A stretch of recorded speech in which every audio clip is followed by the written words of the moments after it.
હવે આપને બતાવું અમદાવાદનો શાહ આલમ વિસ્તાર કે જ્યાં વરસાદી પાણીથી કેવી મુશ્કેલી લોકો ભોગવી રહ્યા છે। જ્યાં વરસાદ બંધ થયો કલાકો વીતી ગયા પણ પાણી નથી ઓસરી રહ્યા। જુઓ આ શાહ આલમ અને દાણી લીમડાનો મુખ્ય માર્ગ થઈ ગયો છે વરસાદી પાણીથી પાણી।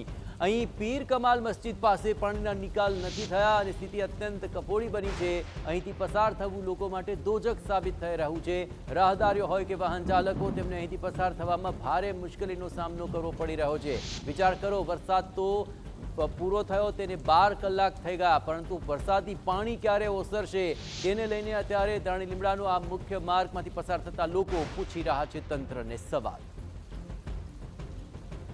વરસાદ બંધ થયાના કલાકો વીતી ચૂક્યા છે પરંતુ અમદાવાદના અનેક એવા વિસ્તારો છે કે જ્યાં હજુ પણ પાણી ઓસર્યા નથી, કોઈ પણ પ્રકારની મદદ પહોંચી નથી। જે વાહન ચાલકો છે તે વાહન ચાલકો હજી પણ હેરાન થઈ રહ્યા છે, પોતાના વાહન બંધ પડી જતા હોય, હેરાન પરેશાન થતા હોય તે પ્રકારની ઘટના જોવા મળી રહી છે।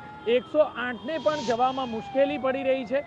મહત્વની બાબત છે કે જે રીતે રસ્તાઓ પર પાણી ભરાયેલા જોવા મળી રહ્યા છે તે પાણી ભરાયેલા જોવા માટે લોકોના ટોળા એકત્ર થતા હોય તે પ્રકારનું જોવા મળી રહ્યું છે। લોકોને અપીલ છે કે આ પ્રકારે ટોળા ભેગા ન થવા જોઈએ। સાથે જ રસ્તાઓ પરના જે પાણી છે તે હજી ઓસર્યા નથી, જે જનજીવન છે તે ખોરવાયેલું હોય તે પ્રકારના દ્રશ્યો અમદાવાદમાં અનેક વિસ્તારમાં છે કે જ્યાં એક બે નહીં પરંતુ અનેક જગ્યાઓ પર ઘૂંટણસમાં પાણી ભરાયેલા જોવા મળતા હોય। જે આ માર્ગ છે તે શાહ આલમ વિસ્તારનો પીર કમાલ મસ્જિદ છે કે જે મસ્જિદ પાસેના વિસ્તારમાં સંખ્યાબંધ વાહન ચાલકો અને રહેવાસીઓ હેરાન પરેશાન છે કારણ કે કલાકો વીતી ચૂક્યા છે પરંતુ મુખ્ય માર્ગ પરના જે પાણી છે તે હજુ સુધી ઓસર્યા નથી। કેમેરામેન ઉર્વી સોની સાથે જિગ્નેશ પટેલ, TV9 અમદાવાદ।